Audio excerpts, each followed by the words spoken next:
Hello friends, आप देख रहे हैं आपका चैनल शेयर बाजार विद आयुष। और दोस्तों, बात करेंगे इस वीडियो में कि निफ्टी में कल क्या हमको होता हुआ देखने को मिल सकता है। क्या यहाँ पर दोस्तों एक्सपेक्टेशन कर सकते हैं कल के दिन मार्केट से, इसके बारे में इस वीडियो में चर्चा होगी। तो वीडियो को आप लोग देखिएगा पूरा, लेकिन उससे पहले अभी तक अगर आपने फ्रेंड्स चैनल को सब्सक्राइब नहीं किया और फर्स्ट टाइम विजिट किया तो ज़रूर चैनल को सब्सक्राइब कर लीजिएगा। तो दोस्तों, फ्राइडे को निफ्टी में आप कह सकते हैं काफ़ी अच्छा मूव देखने को मिला, 260 पॉइंट ज़्यादा की तेज़ी देखने को मिली। और कह सकते हैं जो हैवी वेट्स थे उन्होंने काफ़ी मार्केट को ऊपर रखा, इसमें कोई डाउट नहीं है। पिछला हफ्ता अगर आप पूरा निफ्टी का देखेंगे तो दोस्तों बाजार जो है वो 1.28% ऊपर जाकर बंद हुआ, जो एक रेजिस्टेंस का लेवल आप कह सकते हैं उसके नज़दीक अब आपको मार्केट बढ़ता हुआ देखने को मिल रहा है। बिल्कुल बात 24,500 की हो रही है।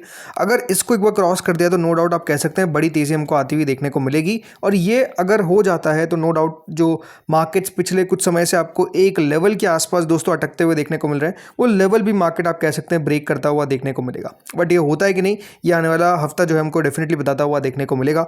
अगर बात करता हूँ बैंक निफ्टी की, तो नो डाउट दोस्तों ये इंडेक्स तो वैसे ही फ्राइडे को काफ़ी अच्छा था, 1.63% का अपमूव आता हुआ देखने को मिला है। और कल अपने आप में बहुत फोकस में रहेगा due to the Q1 results जो आपको आते हुए देखने को मिले। अभी इसके ऊपर हम बात करेंगे। लेकिन जैसा मैंने कहा दोस्तों, कुछ फैक्टर्स जो मार्केट को हमेशा एक बार ध्यान रखिए, तेज़ी या फिर गिरावट दोनों को ड्राइव करते हैं। तो उसमें जो सबसे इंपॉर्टेंट फैक्टर हमारे लिए होने वाला है, उसमें कोई डाउट ही नहीं है दोस्तों, वो है यूएस और ईरान। राइट, लगातार आप कह सकते हैं जो खबरें हमको आती हुई देखने को मिल रही है वो खबरें दोस्तों खराब है, they are negative, they are not positive, they are negative. मतलब खबरें लगातार दोस्तों जो आती हुई दिख रही है वो मार्केट्स के लिए उतनी अच्छी नहीं है।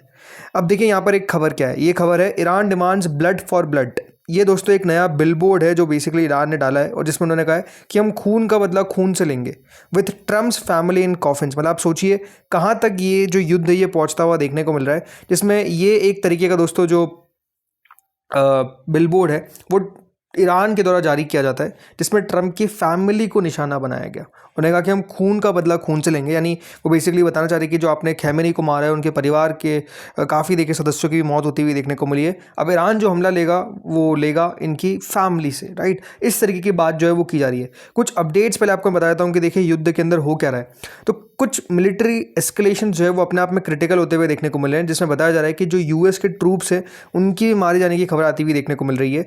ईरानियन स्ट्राइक जो दोस्तों यहाँ पर एक मिलिट्री फैसिलिटी में हुई जो जॉर्डन में था, इसमें बताया जा रहा है कि 2 यूएस सर्विस मेंबर्स की जान जाती हुई देखने को मिली है और एक अभी मिसिंग भी है इन एक्शन। ये दोस्तों दिखाता है first American military death from direct Iranian fire since मार्च। मतलब आप सोचिए ये पहली आपको मौत जो है वो होती हुई देखने को मिल रही है अमेरिकन सोल्जर्स की। इसके अलावा 8th night of US strikes, मतलब लगातार दोस्तों 8 दिनों से यूएस जो है वो हमले पे हमले किया जा रहा है। यूएस सेंटकॉम जो है यानी यूएस की सेंट्रल कमांड, इन्होंने जॉर्डन अटैक के बाद जो है वो हमले और तेज कर दिए। और जिसमें बताया जा रहा है कि दोस्तों ईरान के coastal surveillance, air defence sites, logistics infrastructure और under construction nuclear power plant, इन सबको ईरान के द्वारा दोस्तों हमला किया गया। इन सबको याद रखिएगा, निशाना जो है बनाया गया है। तो आप कह सकते हैं कि युद्ध जो है दोस्तों वो पहली बात तो ख़त्म होने का नाम नहीं ले रहा है, लगातार नई स्ट्राइक्स होती हुई देखने को मिल रही है।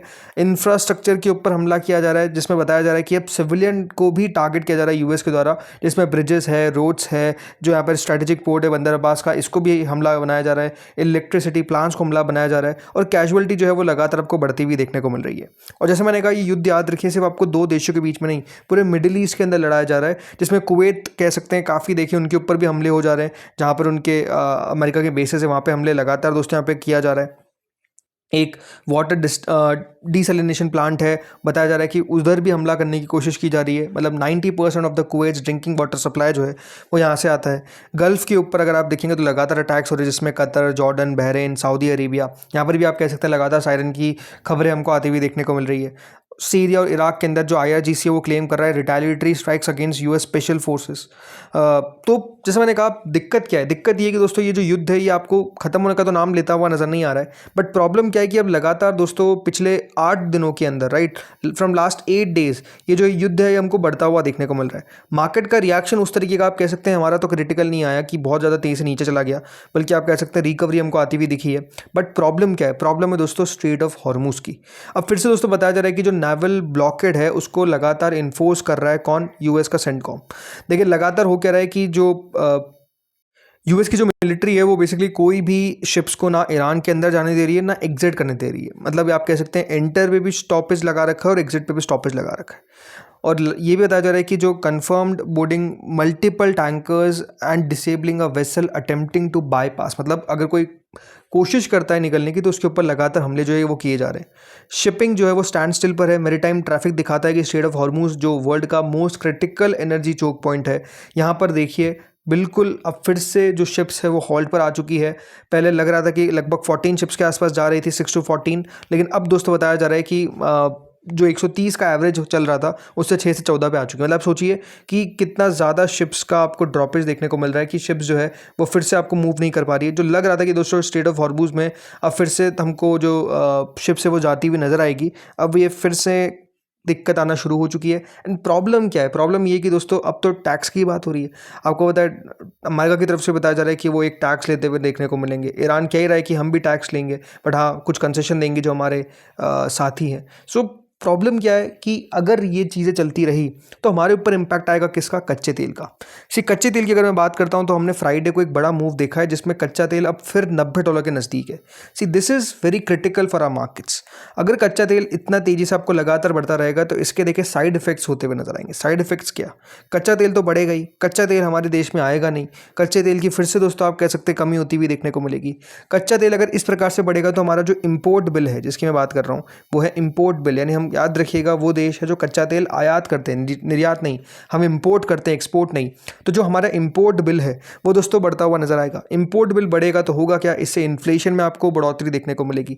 इन्फ्लेशन बढ़ेगा, कच्चा तेल बढ़ेगा, हम और इंपोर्ट करेंगे, डॉलर्स हमको और पे करने पड़ेंगे, तो हमारा जो रुपया है राइट वो दोस्तों आपको फिर और वीक होता हुआ देखने को मिलेगा। जो हमारा करंट अकाउंट डेफिसिट है ये आपको दोस्तों और बिगड़ता हुआ नजर आएगा। तो देखिए बहुत सारा इफेक्ट सिर्फ एक कच्चे तेल के कारण आपको देखने को मिलता है राइट। एक चीज़ नहीं है कच्चा तेल बढ़ने से, एक चीज़ नहीं होती है कि सिर्फ कच्चा तेल का प्राइस बढ़ गया तो हमको और पैसे देने पड़ रहे हैं, नहीं।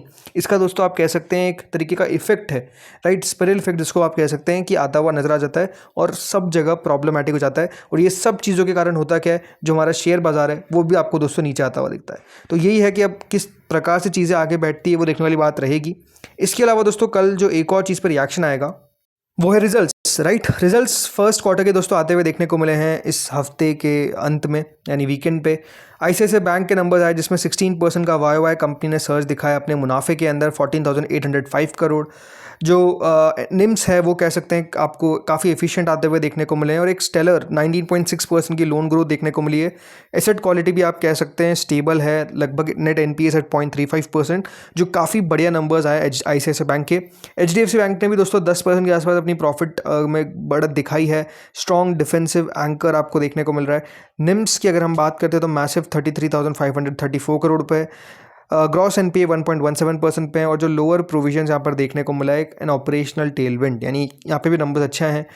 कोटक महिंद्रा 26% अगर आप देखेंगे एक्सपांशन देखने को मिला है मुनाफे के अंदर 4,123 करोड़ में। एसेट क्वालिटी यहाँ पर भी सुधरती हुई देखने को मिली है। एक्सिस बैंक का प्रॉफिट लगभग 23% तक आपको ग्रो करता हुआ देखने को मिल रहा है, 8% की ग्रोथ है इन एनआईआई और एसेट ट्रेजेक्ट्री यहाँ पर भी इंप्रूव हुई है। येस बैंक 34% का ग्रोथ है प्रॉफिट के अंदर 1,000 करोड़ पे, back by rapid 17.5% NII growth और कह सकते हैं यहाँ पर आपको रिकवरी देखने को मिल रही है। जो बैड लोन बुक है इनकी यहाँ पर भी रिकवरी आ रही है। इसके अलावा नंबर्स में अगर आप देखेंगे और बड़े नंबर्स में आरआईएल के नंबर्स आपको आते हुए देखने को मिले। आरआईएल में लगभग क्वार्टरली रेवेन्यू 3 लाख करोड़ का दोस्तों कंपनी ने क्रॉस कर दिया है, नो डाउट एक माइलस्टोन है। पहली बार अच्छा होता हुआ देखने को मिला है जिसमें जो O2C है यानी ऑयल टू केमिकल्स वाला जो बिजनेस है, रिटेल है, डिजिटल सेगमेंट्स है और जियो का EBITDA है, ये सब आपको एक्सपांड होते हुए देखने को मिला है, यानी अच्छे नंबर्स रिलायंस से भी रिपोर्ट करे और JSW स्टील ने भी करीबन 2,826 करोड़ के आसपास का मुनाफा रिपोर्ट किया। तो ये आप कह सकते हैं कि दोस्तों आता हुआ देखने को मिला है। सो ओवरऑल नंबर्स भी ठीक ठाक आते हुए देखने को मिले। ये एक फैक्टर है जो दोस्तों हमारे बाजार को बचा सकता है, कह सकते हैं बाजार में तेजी भी ला सकता है। सो देखते हैं यहाँ पर रिएक्शन किस तरीके का आता है। इसके अलावा दोस्तों जो फोकस रखना है हमको मेनली वो रखना है रुपये के ऊपर। रुपया जो है वो दोस्तों पिछले हफ्ते आप कह सकते हैं वही 96 के आसपास ही अभी घूमता हुआ देखने को मिल रहा है। क्या इस रेंज को तोड़ेगा? मतलब क्या 95 का लेवल दिखेगा या फिर 97 का लेवल दिखेगा? Now this is a question. अगर कच्चा तेल इसी तरीके से रहा तो 97 का लेवल दिख जाएगा, कोई बड़ी बात नहीं है। बट अगर थोड़ा सा कच्चा तेल फिर नीचे आता है तो आपको रुपया भी रिकवर करता हुआ दिखेगा। लेट्स सी होता क्या है। बट पिछला एक महीना अगर आप देखेंगे तो जो एक रिकवरी का अटेम्प्ट मारा ना, वो रिकवरी का अटेम्प्ट देखा जाए तो दोस्तों फेल होता हुआ दिख रहा है। फेल क्यों मैं कह रहा हूँ? रीज़न सिंपल है, बिकॉज रुपया जो है वो दोस्तों 90 के आसपास तो हमको जाता हुआ देखने को नहीं मिल पाया। अब फिर से जो अपना हाईज है उसके तरफ बढ़ता हुआ नजर आ रहा है। तो अब वही सवाल है कि क्या 100 रुपये का आंकड़ा जो है वो हमको आने वाले 2 से 3 महीने में देखने को मिल जाएगा? आई थिंक ये अपने आप में सवाल है। उससे पहले देखिएगा, बाद में देखिएगा, नहीं दिखेगा। अब देखते हैं यहाँ पर होता क्या है। इसके अलावा फोकस हमको FIDI के ऊपर करना है। देखो फ्राइडे को इतनी अच्छी तेज़ी आती हुई दिखी, बट स्टिल FIs की तरफ से कोई बाइंग नहीं आई। सेलिंग का आंकड़ा छोटा है 376 करोड़ का, बट जब हम पिछले हफ्ते हमने बात की थी तो आपको बताया था मैंने कि अभी भी जो नेट है वो प्लस है। लेकिन अब दोस्तों देखिए नेट सेल्स हो चुकी है, परचेजेस नहीं रही है। अब 4547 करोड़ की बिकवाली जो है वो यहाँ पे आपको देखने को मिल रही है FI से इन दिस वीक, मतलब in this month sorry. And DIs की तरफ से बाइंग लगातार की जा रही है, बट वही बात है ना कि जो FIs का इंटरेस्ट है अभी भी आपको मार्केट्स में आता हुआ देखने को नहीं मिल रहा है। अब ये रिएक्शन है US ईरान वॉर का, ये हो सकता है, बट स्टिल बात सिंपल है कि FI का पैसा आपको मार्केट्स में आता हुआ देखने को मिलना चाहिए। तो अब की क्रिटिकल लेवल्स कौन से, इसके ऊपर बात कर लेते हैं। देखिए रेजिस्टेंस अगर मैं बात करता हूँ, इंपॉर्टेंट वन रेजिस्टेंस है 24,367, इसको क्रॉस करना ज़रूरी है। इंट्राडे हाई था फ्राइडे का। इसके अलावा रेजिस्टेंस 2 है दोस्तों 24,494, 200 डे एक्सपोनेंशियल मूविंग एवरेज का आंकड़ा है। अगर इसको क्रॉस कर देता है तो नो डाउट बड़ी तेज़ी है। और 24,600 वो एक डीपर स्ट्रक्चरल रेजिस्टेंस टारगेट है जो बेसिकली प्रीवियस स्विंग हाइस का लेवल है। तो 3 लेवल्स को ध्यान रखना है आपको, 24,367, 24,494 और 24,600। अगर इसको क्रॉस करेगा तो नो डाउट 25,000 की तरफ हम बढ़ते हुए नजर आएंगे, इसमें कोई डाउट नहीं है। सपोर्ट की बात करते हैं। सपोर्ट दोस्तों 24,099 यानी 24,100 फ्राइडे का इंट्राडे लो, प्राइमरी डिफेंसिव लेवल है। इसको अगर यहाँ पर प्रोटेक्ट कर दिया जाए तो आप कह सकते हैं आगे तेज़ी के लिए हम बढ़ सकते हैं। देन नीचे में उसके बाद अगर ये लेवल ब्रेक हो जाता है तो 24,000, ऑब्वियस सी बात है साइकोलॉजिकल और डेरिवेटिव ओपन इंटरेस्ट फ्लोर होता है, तो आपको पता ही OI का, तो नो डाउट 24,000 का लेवल क्रिटिकल रहेगा। जैसा मैंने कहा मेजरली साइकोलॉजिकल है, तो अगर 24,000 का लेवल बच जाता है तो बढ़िया है। ये भी नहीं बच पाता है तो फिर कौन सा लेवल होगा, 23,833, राइट। ये कह सकते हैं डीपर स्ट्रक्चरल फ्लोर है, 50 डे मूविंग एवरेज, 50 डे का मूविंग एवरेज है। तो क्रिटिकल लेवल्स कौन कौन से हो गए, 24,99, 24,000 और फिर दोस्तों आता है 23,833, ठीक है, 50 डे मूविंग एवरेज। ये 3 सपोर्ट लेवल्स है।